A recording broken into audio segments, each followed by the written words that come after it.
Bonjour à tous et bienvenue sur le Bouclier de la foi, la chaîne évangélique qui défend la foi protestante. Nous faisons des sujets de théologie, d'histoire de l'Église, et aujourd'hui nous abordons le sujet de quel droit ont-ils divisé l'Église, de quel droit les protestants ont-ils brisé l'unité sacrée du corps de Christ. C'est l'accusation que nous font les catholiques et les orthodoxes d'avoir divisé l'Église et d'être finalement des diviseurs pathologiques. Vous avez sûrement entendu cet argument des 10 000 dénominations. Vous êtes divisé en 10 000 dénominations, c'est la preuve que vous êtes dans l'erreur. Voilà l'accusation qui nous est faite, et malheureusement nous n'avons pas trouvé sur internet d'explication qui expose notre point de vue sur cette accusation de diviser l'Église. C'est pourquoi j'ai fait cette série de vidéos. La première est l'Évangile et la Réforme, dans laquelle j'expose le débat qu'il y a sur la définition de l'Évangile, et aussi dans laquelle je parle du martyre des protestants. Une deuxième vidéo qui s'appelle « Nous ne sommes pas protestants » et aujourd'hui une nouvelle vidéo sur la fondation de l'Église évangélique. De quel droit ont-ils divisé l'Église ? Beaucoup de gens imaginent que la réforme protestante avait pour cause la protestation, le fait de se défendre contre les injustices, la condamnation des abus de l'Église, etc. En gros, une cause négative qui se fait uniquement en opposition. Il y a effectivement eu un contexte fait d'abus et d'injustices, des abus qui étaient aller jusqu'à un point de non-retour et qui ont présidé à cette crise. Mais ce que beaucoup de gens ne saisissent pas, c'est que s'il n'y avait eu que ces abus, une église séparée n'aurait pas tenu sur le long terme. Or, en 2017, nous avons fêté les 500 ans de la Réformation. Une église séparée n'aurait pas tenu si longtemps tout en se maintenant dans une orthodoxie, parce qu'il y a une orthodoxie protestante qui est bel et bien vivante et qui se répand dans le monde, puisque le protestantisme évangélique est la religion la plus croissante de ce siècle. Il y a eu au XVIe siècle une œuvre véritablement réformatrice, c'est-à-dire que des bases solides ont été posées pour assurer l'avenir. Et ces bases sont si solides bibliquement parlant qu'encore aujourd'hui on se réfère à certains écrits du XVIe siècle pour trouver les meilleures synthèses bibliques sur certains sujets. Donc le protestantisme a posé une réflexion théologique qui prend en compte toute l'histoire de l'Église et toutes les Écritures, et cette réflexion n'a pas été individuelle, l'œuvre d'un penseur isolé, c'était une réflexion collective qui s'est faite par étapes. La première étape, posée par la génération de Luther, n'a pas permis d'aller aussi loin qu'on l'aurait voulu, et ils étaient pressés de tous côtés. La deuxième génération de réformateurs, représentée par des personnes comme Jean Calvin, ont eu moins de combats à mener, plus de paix, et ils ont pu aller plus loin et poser une réflexion plus approfondie sur les textes bibliques. Donc je résume, la génération de Luther n'a fait que le premier pas. Ils ont approfondi la question de la définition de l'Évangile, ils ont redécouvert la justification par la foi, mais ils n'ont pas pu aller forcément plus loin. Ensuite, la génération des réformés ont fait table rase, ils ont rebâti toute la doctrine chrétienne à partir des Écritures seulement. Leur ambition, c'était en fait de réformer la religion, ce qui n'était pas le cas de la première génération.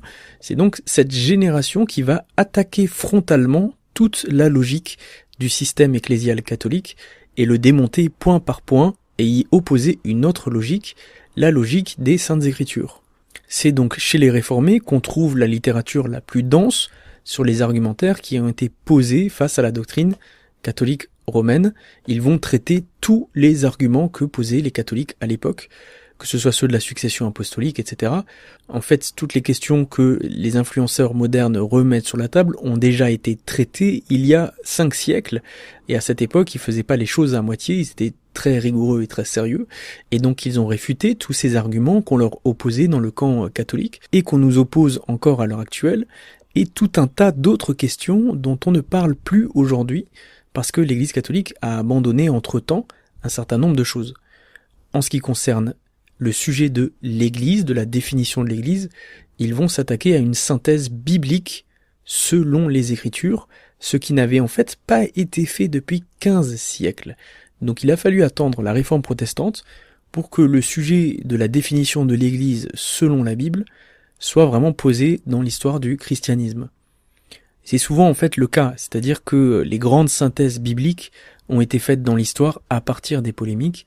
C'était le cas au IVe siècle avec les questions christologiques, et au XVIe siècle, il y a tout un tas d'autres questions qui se sont posées, celle de la justification, celle aussi de la définition de l'Église, et en réalité il y a une troisième question, c'était celle des Écritures. Donc ces 3 questions-là, il a fallu attendre la Réforme protestante pour que l'ensemble du christianisme se pose ces questions de ces synthèses scripturaires. Les Écritures, l'Église, la justification. Et c'est donc en faisant ce travail de poser la question de l'Église à la lumière des Écritures que va naître une nouvelle compréhension de l'Église, ou plutôt un approfondissement de la compréhension de l'Église, et une compréhension qui va durer dans le temps puisqu'elle est fondée sur les Écritures. Les Écritures ne passent pas, et donc tout ce qui est fondé sur les Écritures perdure dans le temps. Les protestants ne sont donc pas dans la protestation, ils ont juste une compréhension différente de l'Église. En réalité, c'est cette compréhension biblique de l'Église qui va justifier la séparation d'avec Rome, ou qui va montrer que finalement, cette séparation n'était pas si importante, voire elle était même indispensable. C'est ce point de théologie qui est souvent peu abordé dans l'histoire de la Réforme, parce que les historiens ne font pas tellement de théologie fondamentale, ils s'intéressent plutôt à la superficie, c'est-à-dire aux tenants politiques, économiques, philosophiques de la Réforme protestante, et souvent la partie théologique est laissée de côté, et puis c'est normal, c'est à nous, dans les églises, de brandir ce flambeau, et puis d'éclaircir les questions théologiques. La grande leçon à tirer de cette vidéo, c'est de comprendre que les protestants ne sont pas dans la protestation à proprement parler, ils ont une compréhension différente de ce qu'est l'Église, ils ont une compréhension de l'Église biblique, et même strictement biblique, ça veut dire qu'ils ne veulent pas ajouter d'autres pensées ou d'autres intuitions ou d'autres conceptions culturelles à leur définition de l'Église. Alors le premier point qu'il faut traiter, c'est que l'Évangile est le critère pour définir l'Église, au point qu'on peut dire au final que la Réforme a en fait posé les fondements d'une Église évangélique. Parce que non seulement la prédication de l'Évangile donne naissance à l'Église, mais l'Église vit de l'Évangile. En fait, c'est un peu difficile de comprendre cette compréhension du lien entre l'Église et l'Évangile si on ne comprend pas la force des textes bibliques. Souvent, on a une vision réductrice de ce qu'est l'Évangile. C'est pourquoi j'ai fait la première vidéo qui essaye de balayer un aperçu de ce que disent les Saintes Écritures sur l'Évangile. Voilà ce qu'écrit Calvin. S'il arrive que l'erreur s'infiltre pour détruire les points fondamentaux de la religion chrétienne et ce qu'il faut comprendre des sacrements, la ruine de l'Église est consommée, comme c'est le cas pour la vie d'un homme quand sa gorge est coupée ou que son cœur est transpercé. C'est ce qu'indique Paul lorsqu'il dit que l'Église est édifiée sur le fondement des apôtres et des prophètes, Jésus-Christ lui-même étant la pierre de l'angle. Éphésiens 2, verset 20. Si le fondement de l'Église est la doctrine des apôtres et des prophètes, qui enseignent aux croyants à trouver leur salut en Christ, et que cette doctrine soit éliminée, comment l'édifice de l'Église pourrait-il demeurer debout ? Il est donc clair que l'Église disparaît si la doctrine qui est son seul soutien est ôtée. Bien plus, il est évident que là où règne la fausseté et le mensonge, il n'y a pas d'Église.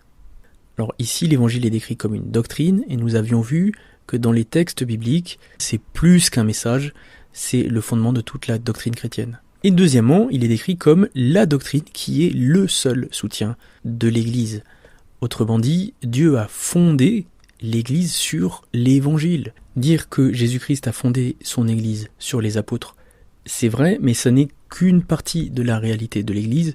En réalité, le fondement de l'Église, c'est le message de l'Évangile, c'est ce qui lui donne sa vie, c'est ce qui est sa nourriture. Et sans l'Évangile, personne ne peut être en communion avec Christ. C'est ce que nous avons montré dans la première vidéo. Et chez Calvin, ce principe devient le préalable à la compréhension de ce qu'est l'Église par nature. Une communion à Christ par la foi et le Saint-Esprit, et non par un sacrement. Pour connaître vraiment Jésus-Christ, il faut le recevoir comme le Père le présente, c'est-à-dire revêtu de son évangile. Sans l'évangile, il n'y a plus d'église, l'église disparaît. En fait, cette compréhension de l'église était vraiment pertinente au XVIe siècle, elle est toujours aujourd'hui. Pourquoi ? Parce que la succession apostolique avait été très utile au IVe siècle pour régler les problèmes d'hérésie, notamment le gnosticisme. Mais non seulement la succession apostolique ne figure pas dans les textes bibliques, contrairement à ce que certaines personnes disent, aujourd'hui, mais en plus, elle pouvait être elle-même source de corruption de l'Église, et c'était ce qui s'était passé finalement dans la fin du Moyen-Âge et jusqu'au XVIe siècle. Autrement dit, la succession apostolique, si elle était laissée toute seule, sans autre critère pour définir l'Église, a mené à des dérives graves. Alors de quelle dérive parle-t-on ? C'est le genre de dérive qui fait qu'une institution devient par nature dotée d'une autorité divine, quoi qu'elle fasse. Autrement dit, elle aurait carte blanche pour faire n'importe quoi. De toute façon, elle est d'origine apostolique, donc on lui doit obéissance. Or ici, ce qu'on dit est différent, même si l'Église a la succession apostolique, en réalité, elle tombe en ruine, elle meurt, ou elle disparaît, autrement dit, elle cesse d'être l'Église, si elle cesse d'être fidèle à l'Évangile. Le statut d'être l'Église ou la véritable Église de Christ n'est pas lié par nature à une institution, quoi qu'elle fasse.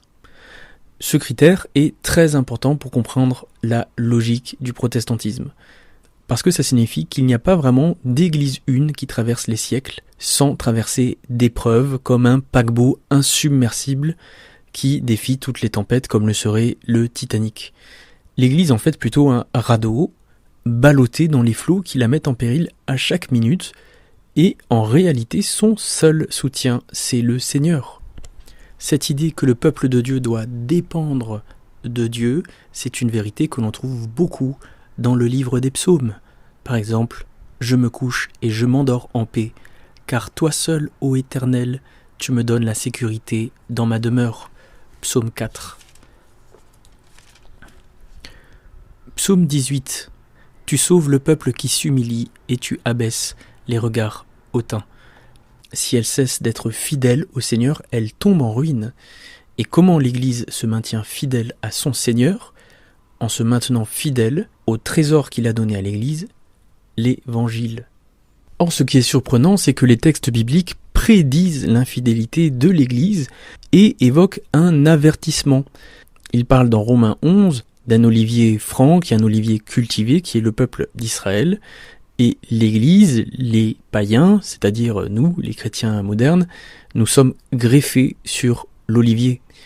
Or, dit-il, si quelques-unes des branches ont été retranchées, et si toi, olivier sauvage, tu as été greffé à leur place, si tu as eu part à la racine, à la sève de l'olivier, ne fais pas le fier aux dépens des branches. Si tu fais le fier, n'oublie pas que ce n'est pas toi qui portes la racine, mais que c'est la racine qui te porte. Tu diras donc, des branches ont été retranchées pour que moi je sois greffé. Fort bien, elles ont été retranchées du fait de leur manque de foi, et toi, c'est par la foi que tu te tiens. N'en tire pas orgueil, et plutôt de la crainte, car si Dieu n'a pas épargné les branches naturelles, prends garde qu'il ne t'épargne pas non plus. Considère donc la bonté et la sévérité de Dieu. Sévérité envers ceux qui sont tombés, et bonté de Dieu envers toi, si tu demeures dans cette bonté. Autrement, toi aussi, tu seras retranché. Alors, c'est très surprenant aujourd'hui de constater qu'il y a une Église qui considère qu'elle est pour toujours, quoi qu'elle fasse, l'Église de Jésus-Christ, qu'elle ne peut pas être retranchée, alors que Dieu a clairement annoncé par son Saint-Esprit que s'il avait discipliné et retranché une partie du peuple d'Israël, ce n'est pas pour que nous ayons l'équivalent d'un privilège de naissance comme l'avait le peuple d'Israël autrefois. Donc cette question se pose toujours, elle se posera toujours, il faut qu'une Église reste fidèle à l'Évangile de Jésus-Christ pour demeurer l'Église. Donc c'est l'Évangile qui est devenu le critère central pour définir le périmètre, les frontières de l'Église selon la réforme protestante.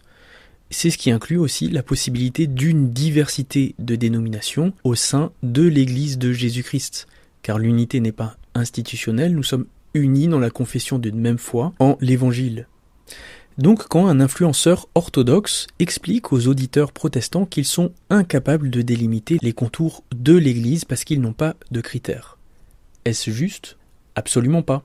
C'est ce qu'a fait Sam Shamoun. Sam Shamoun est un influenceur orthodoxe très connu qui fait des vidéos pour essayer de convertir les protestants et les convaincre qu'ils ne peuvent pas être dans l'Église véritable s'ils n'ont pas les sacrements et la prêtrise, et donc il faut absolument que les protestants rejoignent soit une Église orthodoxe, soit une Église catholique. Et il a piégé un auditeur protestant en faisant une vidéo dans un live, dans un stream en live, et dans ce stream, vous avez un auditeur protestant qui est un peu perdu, qui cherche des repères, et qui essaye de trouver la véritable Église. Et Sam Shamoun profite du fait qu'il est face à quelqu'un d'un peu perdu, et il lui pose des questions, comment tu définis l'Église, etc. Et le protestant en face de lui a une réponse un peu approximative, il va dire tous ceux qui reconnaissent Jésus comme leur sauveur. Et Sam Shamoun lui dit mais alors tu dois reconnaître que les témoins de Jéhovah sont des chrétiens, puisque les témoins de Jéhovah disent que Jésus est leur sauveur. Alors est-ce que tu penses que les témoins de Jéhovah font partie de l'Église ? Et l'auditeur protestant en face ne sait pas évidemment répondre, et il est pris au piège. Alors Sam Shamoun le pousse en lui demandant quel est le critère qu'il utilise. Et puis l'auditeur protestant est contraint de dire qu'il ne sait pas. Il ne sait pas, et là Sam Shamoun crie victoire en montrant que les protestants sont perdus, parce que le critère, c'est la succession apostolique. Eh bien, c'est la raison pour laquelle vous devez connaître les bases historiques et théologiques de la réforme protestante, que je vous donne sur cette chaîne, parce que vous auriez su répondre à Sam Shamoun en disant « Les témoins de Jéhovah ne professent pas l'évangile qu'enseignent les Saintes Écritures, donc ils ne font pas partie de l'Église de Christ, parce qu'ils sont infidèles à l'évangile de Christ, et ils ne prêchent pas l'évangile de Christ. » La réponse est extrêmement simple. Et en fait, c'est de cette manière qu'il y a au sein du protestantisme un consensus sur ceux avec qui nous sommes en communion ou avec qui nous ne sommes pas en communion. Et donc nous reconnaissons qu'il y a une diversité et chaque congrégation, chaque assemblée locale portera sa responsabilité devant Dieu, surtout ceux qui les enseignent. Mais dans nos relations entre assemblées, entre églises, entre dénominations, ce que nous regardons, c'est si ces personnes prêchent le véritable évangile, c'est-à-dire l'évangile tel qu'il est enseigné par les apôtres et tel qu'il est enseigné dans les Saintes Écritures. Deuxième point. L'apostolat est second, l'évangile est premier. En fait, au XVIe siècle, l'argument qu'on vient de développer était extrêmement puissant, car les catholiques réduisaient toute la question de l'Église à la succession apostolique. Or, on ne trouve pas la succession apostolique dans la Bible, malgré ce que disent les influenceurs aujourd'hui, et dans la Bible, on constate que l'évangile est plus important que l'apostolat. L'apostolat trouve sa raison d'être dans le service de l'évangile. Donc dans la Bible, l'apostolat lui-même n'est pas une autorité absolue. C'est à la fidélité à l'évangile que l'apostolat se maintient. C'est ce que montre le début de l'épître aux Galates. Dans cette épître, Paul demande aux chrétiens de ne pas changer d'évangile ou se détourner de l'évangile. Et il va dire une phrase très révélatrice du rôle de l'apostolat à l'époque. « Mais si nous-mêmes, ou si un ange du ciel, vous annoncez un autre évangile que celui que nous vous avons annoncé, qu'il soit anathème. » Et là, en disant « si nous-mêmes », il parle bien des apôtres. En disant « si un ange du ciel », il montre qu'aucune révélation future ne peut contredire l'évangile, donc aucun prophète ne pourra demain contredire l'évangile, même une révélation angélique ne peut pas contredire l'évangile. Et en disant « si nous-mêmes », il montre que les apôtres eux-mêmes n'ont pas cette possibilité. L'apostolat n'est pas un privilège inconditionnel. L'apôtre devient apostat s'il corrompt sa prédication sur l'évangile. C'est un fait puisqu'ici il dit anathème. Or anathème veut dire maudit, excommunié, rejeté du peuple de Dieu. Donc le fondement du peuple de Dieu, de l'Église, ce n'est pas l'apostolat, c'est l'évangile. Dans le chapitre 2 de Galates, Paul explique comment il a corrigé l'apôtre Pierre lui-même.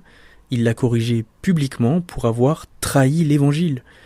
Or, ce qu'on voit dans Galates 2, c'est que Pierre n'a pas corrompu sa prédication, il a été infidèle à l'évangile de manière implicite seulement. Alors, si vous ne connaissez pas cette histoire, courez ouvrir votre Bible dans Galates chapitre 2, et même lisez toute l'épître aux Galates, c'est assez court, il n'y a que 5 chapitres. Galates 1, Galates 2 montrent bien cette priorité de l'évangile. Ce qui nous montre que l'apôtre Pierre lui-même doit être corrigé comme un simple frère, sans considération de son apostolat, si même par son comportement, il pourrait être ambigu sur l'évangile. Alors il y a d'autres textes que j'ai évoqués dans la première vidéo qui montrent que l'apostolat a pour fonction le service de l'évangile, ou l'établissement de l'évangile, ou encore la défense de l'évangile, etc., etc. Troisième point, il n'y a pas d'institution qui puisse se dire l'Église véritable de Jésus-Christ. Sur ce point, il faudrait en fait que j'explique la compréhension protestante de l'Église de manière plus approfondie pour que ce soit un peu plus clair, mais je ne vais pas forcément prendre ce temps sur cette vidéo.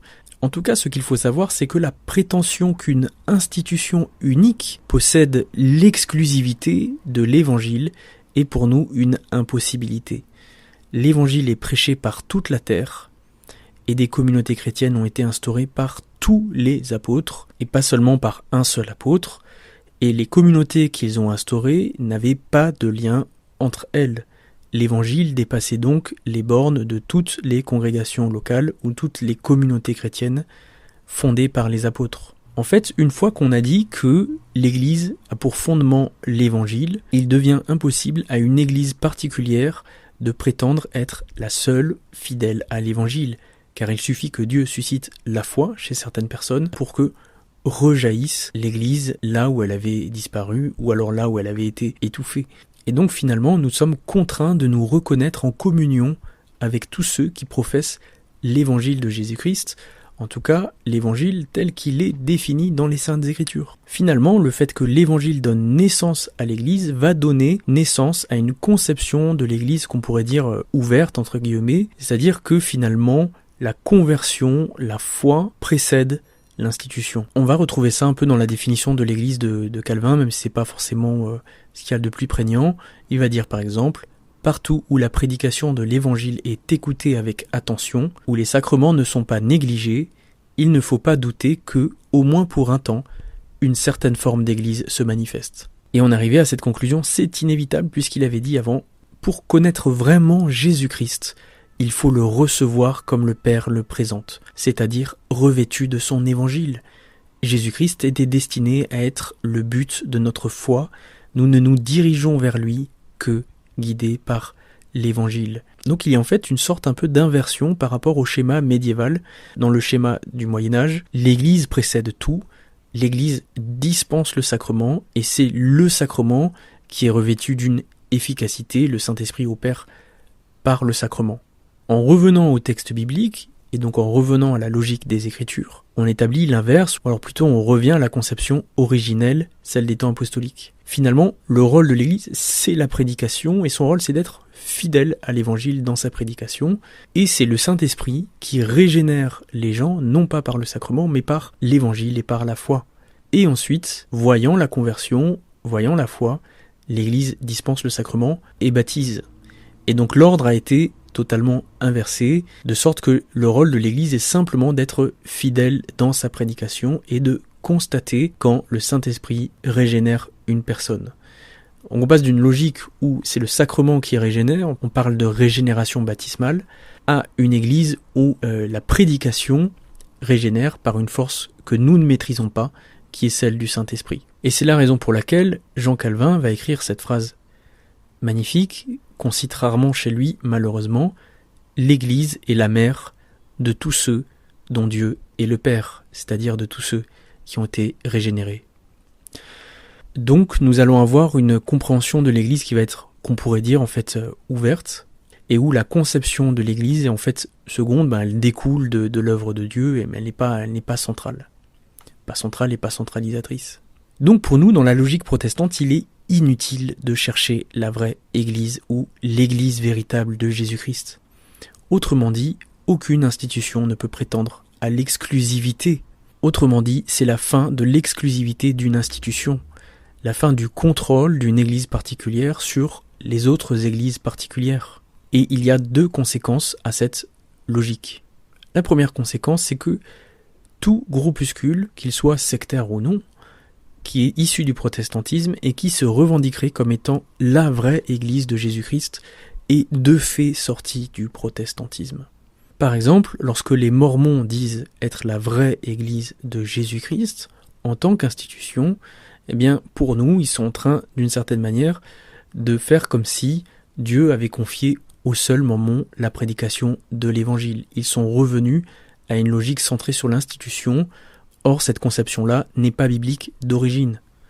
Les adventistes, à une époque, ont dit la même chose. Les témoins de Jéhovah, qui est une secte, qui n'est pas chrétienne, ont dit exactement la même chose. Ils sont la seule organisation fidèle à Jésus-Christ. En réalité, tous ceux qui se maintiennent dans la fidélité à l'Évangile sont l'Église de Jésus-Christ. C'est Dieu lui-même qui les a approuvés comme Église en les régénérant par la foi et en leur donnant le Saint-Esprit. C'est ce qui s'était passé dans le livre des Actes au chapitre 10. Avant que Pierre ne fasse quoi que ce soit, Dieu a donné le Saint-Esprit aux païens et donc il fallait leur donner le baptême. Dieu est premier dans l'initiative, ce n'est pas l'homme qui est au contrôle des frontières de l'Église. On constate les fruits et on constate ou pas la fidélité de l'Évangile, c'est ça qui définit les frontières de la véritable Église de Jésus-Christ. En fait, l'idée que la véritable Église serait une institution, c'est en soi une infidélité à l'Évangile, c'est revenir à une conception catholique et qui est en fait simplement une conception humaine de l'Église. Deuxième conséquence, la réforme protestante finalement marque la naissance d'une Église évangélique, c'est-à-dire d'un peuple répandu par toute la terre qui a pour seule bannière l'Évangile et dont les communautés sont en fait libres entre guillemets, c'est-à-dire qu'elles ne sont pas inféodées à une sorte de discipline institutionnelle, etc. Elles sont libres, non pas parce que la liberté serait une valeur qu'on mettrait en avant, mais parce que Dieu agit librement et suscite des enfants par la prédication de l'Évangile par toute la terre. C'est la grande révolution religieuse qui a lieu au XVIe siècle dans la réforme protestante. Ce serait dommage de disserter du sujet sans jamais s'en rendre compte, ou même de nous critiquer sans avoir compris ce point essentiel. Donc il y a un point sur lequel les catholiques ont raison, lorsqu'ils disent que nous ne sommes pas des églises, mais des communautés ecclésiales. Donc ça, c'est une expression intéressante qui est utilisée par la hiérarchie catholique. Eh bien, ils ont raison du point de vue sociologique, c'est vrai. Nous sommes des communautés ecclésiales, ça veut dire que nous avons uniquement des congrégations, des communautés locales, des églises particulières. C'est vrai du point de vue sociologique. Mais ils ont tort du point de vue théologique. Parce que du point de vue théologique, dans les textes du Nouveau Testament, les apôtres ne font que fonder des communautés ecclésiales, comme le sont les communautés protestantes aujourd'hui. Ils n'ont jamais fondé une église centralisée dont le centre de la communion était l'épiscopat. Ça se trouve pas dans les textes du Nouveau Testament, et c'est une notion qui apparaît au fur et à mesure de l'histoire, et on trouve ses premières évolutions dans des textes comme ceux de Saint Ignace ou de Clément de Rome. Mais aujourd'hui, la recherche est unanime. Il y a dans les premiers siècles de l'Église 3 grands modèles d'organisation de l'Église, et le modèle qui est centralisé ou qui cherche à centraliser autour de l'évêque n'est qu'un modèle parmi d'autres. C'est le modèle qu'on va appeler le modèle romain. Donc pour nous, Dieu n'est pas à l'initiative d'une Église centralisatrice, de ce que les catholiques et les orthodoxes appellent une Église avec la succession apostolique. Pour nous, le Seigneur n'avait dans sa volonté que de fonder des communautés ecclésiales libres, entre guillemets, sur le modèle protestant. C'est pour ça que nous faisons les choses comme nous les faisons. Ce n'est pas un accident. Nous avons théorisé cette manière de comprendre l'Église dans nos textes, et ça fait 500 ans que nous vivons les choses de cette manière-là. Vous allez voir que toute la rhétorique catholique est en fait basée sur un mensonge ou sur l'ignorance de ce que nous disons, l'ignorance de notre doctrine. Par exemple, ils disent que notre diversité de dénominations est liée au sola scriptura, comme si c'était un effet collatéral lié à l'absence de magistère. Nous n'avons pas de magistère, nous faisons le sola scriptura, et donc chacun pense ce qu'il veut, et le résultat c'est 10 000 dénominations et une multitude d'églises atomisées dans le paysage. En réalité, la raison n'est pas le sola scriptura, mais notre doctrine de l'Église. Ce n'est pas un accident, ce n'est pas quelque chose que nous n'avons pas prévu, c'est notre doctrine de l'Église qui prévoit que chaque Église particulière porte sa propre responsabilité devant Dieu, et chaque Église particulière a le droit de juger si les autres Églises sont fidèles ou non à l'Évangile. Et c'est sur cela que se base notre communion, sur l'Évangile. Cette doctrine de l'Église est fondée bibliquement et c'est même la conception originelle de l'Église. Mais les catholiques font tout ce qui est possible pour cacher ce sujet lorsqu'ils parlent de nous, parce que notre compréhension de l'Église rend la leur, qui est fondée sur l'épiscopat, totalement contraire à l'enseignement biblique sur l'Évangile. Ils ne veulent pas questionner leur compréhension de l'Église car c'est le point faible de leur système. La prochaine fois qu'on vous dit le sola scriptura a pour conséquence 10 000 dénominations, vous saurez répondre que ça n'a rien à voir avec le sola scriptura. Si cette vidéo a éclairci les choses de ton point de vue, si tu as été édifié, mets un pouce vers le haut et abonne-toi.